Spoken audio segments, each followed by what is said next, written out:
If you want to fix your relationship with money, I'm going to explain exactly how to do it. Because the truth is, if you think you're bad with money, you're probably just stuck in one of the 4 money mindsets that hold people back. Now the good news is, all these are fixable if you know what to look for. But most people don't, which is why they keep failing. So in this video, I'm going to go over the 4 bad money mindsets that could be holding you back and then show you how to fix them. And if you're struggling with even one of these, there's a good chance you're going to have a hard time building wealth. The first one is the avoider. But before I get into that, I need to take a step back and explain where these come from, why they're slowing you down, with the specific examples, and by the end, you'll know how to fix them for good. So you never have to feel stressed, stuck, or scrambling for money again. By the way, I'm Grumpy Dad. I have over 25 years in finance and managed the money for a billionaire and his family. I've been where you are. I've done it already. And now my wife and I have a multi-million-dollar net worth, and personal finance is what I do all day long. All right, let's be honest. Nobody taught you how to have a healthy relationship with money. Sure, they teach you how to earn it and spend it, maybe teach you how to invest it. But they never teach you why money sometimes makes you feel anxious, reckless, or ashamed. So you're going to learn how to fix that. Here's the payoff. The good news is, it's actually quite simple. Deceptively simple. Most people think they're good with money. But if that's true, why do less than half of all Gen Z and millennials feel like they're even going to have enough money to retire? Here's what's happening to that 50%. For years, most people didn't have to stress about saving for retirement. You showed up, did your job, and if you stuck around long enough, you got a pension at the end. The company handled the math, the risk, and the responsibility. But that world is gone. Today, pensions are rare, job loyalty doesn't pay like it used to, and the burden has quietly shifted onto you. Whether you like it or not, retirement is now a do-it-yourself project. And you've got to step it up. So what happens next? You've got to reset your toxic money mindset.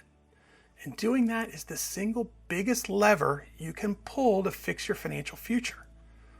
And if you don't fix that part early, it could cost you hundreds of thousands of dollars down the road. And I'm not guessing on this. Don't get me wrong, the numbers still matter, but they are no longer the choke point. The number one factor for financial success is fixing your relationship with money. So forget about spreadsheets. We're not doing that today. Now, before I give you the framework to fix it, you first need to understand where the baggage even comes from, because it's hiding in a place you'd never think to look. If you've ever felt that jolt of anxiety when a bill shows up, or that wave of shame after you buy something, this is for you. And listen to me, that feeling isn't a character flaw. It's not because you're bad with money. That's a lazy excuse. It's a ghost from the past. And today, we're going to be dragging that ghost out into the light. And to do that, you have to understand your money story and the convenient lie you've probably been telling yourself for years. Maybe you told yourself that you're just lazy and undisciplined with money. You draw up a budget, you get all fired up and stick to it maybe a week or two, and then bam, an unexpected car repair or just a crummy day blows the whole thing up. That pattern never changes. You start with good intentions, then failure, and then a tidal wave of shame that makes you feel like you want to stick your head in the sand. Or maybe you let credit card statements pile up for months unopened. Or you pay bills late, not because the money isn't there, but because looking at them makes you feel like you're admitting you're a failure. It can take way too long to figure out where that behavior comes from. Think about it. Your money habits didn't come from logic. They came from life experience. Maybe you grew up in a house where the feeling about money or the lack of it was always hanging in the air. Your parents never openly talked about it, but you knew they were talking about it behind the bedroom door. So what does your adult brain do? Exactly what it was trained to do. It runs from the stress. Dealing with your finances can feel deep down in your bones like you're inviting all that old family drama right back into your life today. This behavior makes no logical sense on the surface, but as Morgan Housel says, all behavior makes sense with enough information. Your brain has all the intel it needs from childhood to know one thing: messing with money leads to pain. So it protects you by making you avoid it. This is what's known as a money wound, an invisible scar from your past that controls your financial behavior today. Maybe your story wasn't secrecy. Maybe it was a parent getting laid off, and now you hold on to every single dollar, terrified it'll all disappear. Or maybe you grew up with friends that had more money than you, and you felt like you were on the outside looking in. And now you blow every paycheck trying to chase the lifestyle you think you were denied. Whatever your story is, let's get one thing straight right now. It's not your fault. You're not broken, you're not crazy, and you're not bad with money. Your brain is just running an old piece of software, a program that was written for you, not by you. But here's the good part. You have the power to delete it and write in some new code, which brings me to my next point, which is perhaps the most underrated factor and something we take for granted. The second you understand that you're not fighting your bank account, but a ghost from your past, the whole game changes. You realize this was never about willpower. It was never about finding the perfect budgeting app. This is about psychology. You know, behavioral economics has proven over and over that our financial decisions are almost never logical. They are emotional. People like Nobel Prize winner Daniel Kahneman showed that our brains are hardwired with biases that practically force us to make irrational choices, especially with money. He talks about System 1 thinking, the fast, subconscious, and automatic responses, and System 2, which is slow, conscious, and logical. When you're stressed about money, which brain do you think takes the wheel? Your System 1 brain, every time. This is why you know, logically, you should be putting more money into your 401k, but emotionally, that shiny new gadget feels a hell of a lot better right now. It's also why losing $100 feels twice as painful as the joy of finding $100. A bias Kahneman calls loss aversion. Your brain is just trying to protect you from pain, even if it costs you a fortune in the long run. So every time you watch your parents stress out over bills, every dollar you got for your allowance, and every paycheck you ever earned, it all built a tangled web of beliefs and triggers. These are your money scripts, the unconscious rules you live by today. So the stress you feel, it's not about the math, it's about a story. But here's the good news. Once you can understand the story that's been running your life, you take away its power and you become the writer of a new one. That's what we're doing next. We're moving from story to system. But to build the right system, you first have to identify your specific brand of self-sabotage. I'm about to lay out the 4 bad money mindsets, their origin stories, their long-term risks, and how to fix each one of them. So let me talk about the structure of each one, and you'll see at least one of them is going to sound uncomfortably familiar to you. The question is, which one is yours? These aren't perfect boxes. We're all a mix, but one of these usually is calling the shots. So let's find out which one is yours. Let's start with the avoider. The avoider feels a wave of anxiety when it's time to deal with money, so they just don't. You let bills pile up. You ignore calls from numbers you don't recognize. You'd rather guess your bank balance than actually look at it. You think ignorance is bliss, but it's just deferred chaos. Avoiders usually grew up where money was a source of conflict or shame. Your brain learned that dealing with money hurts. So your brilliant subconscious strategy is to unplug completely. It's procrastination born out of anxiety. For an avoider, the biggest enemy is compounding. Not compound interest, compounding problems. One late payment turns into fees and a credit score hit, then everything in your life becomes more expensive. You miss years of potential growth. Avoidance creates problems, which creates more anxiety, which creates more avoidance. So you need to lower the barrier to entry. You can't go from hiding from your mail to running a 50-tab spreadsheet. The fix is to create small, non-threatening steps. One way to do this is the 5-minute rule. Once a week, set a timer for 5 minutes. That's it. In that time, do one thing. Open one statement. Pay one bill. Check one balance. When the timer dings, you're done. This builds up your tolerance without totally frying your circuits. Another way is to automate visibility. Let technology do the dirty work. Set up automatic low balance alerts from your bank. This is what's called a nudge, a concept from another Nobel Prize winner, Richard Thaler. A nudge is a small prompt that guides you toward a better decision. It puts a little piece of reality right in front of you, which makes total avoidance impossible. Now that you know the avoider, this next one couldn't be more different. The polar opposite of the avoider is the anxious controller. They are obsessed with money, but get zero joy from it. You are constantly checking your budget, your 401k, your bank accounts multiple times a day. Every dollar is micromanaged to the penny. For you, money isn't a tool, it's security. And you have a deep fear that you'll never have enough. Controllers often come from a past filled with financial instability. You saw it all fall apart once, and your brain has overcorrected, convinced the only way to prevent disaster is to be hyper-vigilant. But earning more money doesn't calm your anxiety, it just raises the stakes. The risk here starts with burnout and living a life you can't even enjoy. You're so terrified of losing what you have that you can't take the smart, calculated risks required for real growth. Kahneman's loss aversion is your entire mindset. The fear of losing is so much bigger than the potential for gain, so you're always on defense. You can die rich, but you'll live your whole life being miserable and feeling poor. So you need to build trust. Trust in your system and trust in the future. You have to slowly, gradually, and painfully let go of the steering wheel. For example, set monitoring blackouts. You get to check your finances once in the morning and once in the evening. 10 minutes each, that's it. Outside of those windows, it's off limits. You have to break the cycle of obsessive anxiety-driven checking. You need to automate and outsource control. Thaler's nudge theory is your best friend here. You need to prove to your brain that the world won't end if you're not watching 24/7.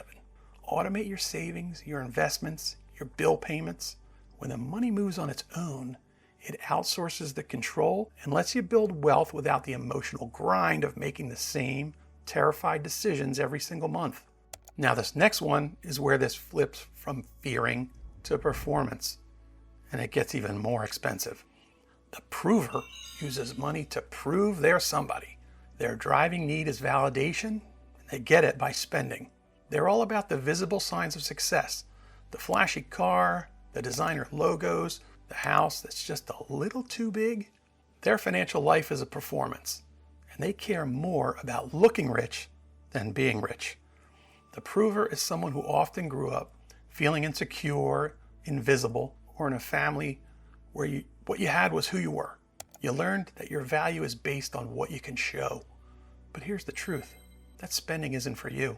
It's to signal to the world and yourself that you've made it. You're on a never-ending treadmill. You're trapped in what Morgan Housel calls the man in the car paradox.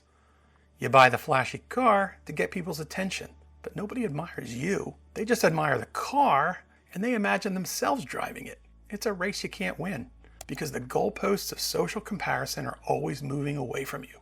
This leads to crippling debt and a financial life so fragile that one bad month could bring the whole house of cards down. So you have to shift your entire game from visible wealth to invisible wealth. Stop tracking your spending and start tracking the ratio of your savings and investments, the invisible wealth, to your visible crap. Make it a goal to grow the invisible number. This changes the game from who can show the most to who can build the most. Another way to fix this is to build a margin of safety. Housel hammers this point home. You need a margin of safety, a buffer, a gap between what you have and what you spend that gives you flexibility. For a prover, building this buffer is an act of rebellion. It's a triumphant middle finger to that needless external validation. It's you deciding that your peace of mind is more important than anyone else's opinion. Now the fourth one happens when performing stops working, so people stop trying altogether. The drifter isn't a bad person, they're just unintentional. For instance, you make good money, sometimes you make great money, but at the end of the month, you have no clue where it all went. You don't have a plan, Not because you're anxious, but because nobody ever showed you how to build one. Money comes in, money goes out. No one is really deciding what to do. Drifters often grew up where money just wasn't a thing. Money wasn't a source of stress or status. It just wasn't discussed. You never saw a budget, never learned about saving and investing. So as an adult, you're just winging it. And now you're risking the slow, silent loss of wealth. Years, even decades can fly by with a six-figure income and nothing to show for it. You miss out on the incredible power of compound growth, all because you don't have guardrails to guide your money where it needs to go. Now here's how to fix it. The drifter needs what Richard Thaler calls better choice architecture. Since your default is to follow the path of least resistance, the solution is brutally simple. Put in some guardrails to make the best financial decision the easiest and only decision. Next, automate everything. I know, I keep saying this. This is non-negotiable though for a drifter. You will set up a system where every single paycheck gets carved up and automatically sent to different accounts, savings, investment, bills, before you can touch it. This builds a structure for you effortlessly. Also, you need to pay yourself first, period. Stop trying to save whatever's left over. There will never be anything left over. Decide on a percentage. I say it should be 20% of your gross, but 10%, 20%, whatever, and automate that transfer for the day you get paid. This makes saving the default action. It turns your greatest weakness, standing still, into your greatest strength. So, which one made you squirm? The avoider, the controller, the prover, or the drifter? Tell me in the comments, because just naming the beast is the first step, but without action, that step is useless. Now that you've diagnosed the problem, we need to talk about the treatment. And it all boils down to a simple 3-step plan to your new money story. And surprisingly, the path forward is the same for all 4 types. No matter which messed up type you are, the path forward has the same 3 steps. This is how you stop being a victim of your story and start writing a new one. Step 1 is to identify the story, then get over it. You've already started. You picked out your mindset. You see the patterns. The next move is to accept it without the drama and the judgment. Your past behavior was a subconscious coping mechanism that served a purpose once upon a time. So thank your brain for trying to keep you safe, and now tell it that you are changing the rules, because self-awareness without action helps nothing. Step 2, install a system. Did you notice that the fix for every single mindset was about automation and systems, not trying harder? That's because willpower is a joke. The goal here is to make smart financial choices your default setting. Richard Thaler's work on nudges proves that you can design your life to get better outcomes. So do it. Set up automatic transfers. Use an app that tracks your spending for you, and stop calling it a budget. A budget sounds like a diet. Call it a spending plan. This isn't about restrictions, it's about intentions. You're just telling your money what it's supposed to do. And every dollar you save becomes your little employee who works 24/7, 365 days a year. Step 3, define your purpose and give your money a job. This is the whole point. As Morgan Housel says, money's greatest value is its ability to give you control over your time. It buys you freedom. For me, I don't feel like I'm saving money. I'm purchasing independence. And that's the foundation of happiness. Your money needs a job, a purpose that's bigger than just piling up numbers or buying junk to impress people you don't even like and who don't even care. What do you want your life to actually feel like? Freedom to do what you want, security, the ability to be generous, the power to walk away from a job you hate? Get brutally specific. Do you want the freedom to take a month off every year and travel? The security of a 6-month emergency fund that makes you feel protected? The ability to help your family without breaking a sweat? Connect every dollar to that purpose.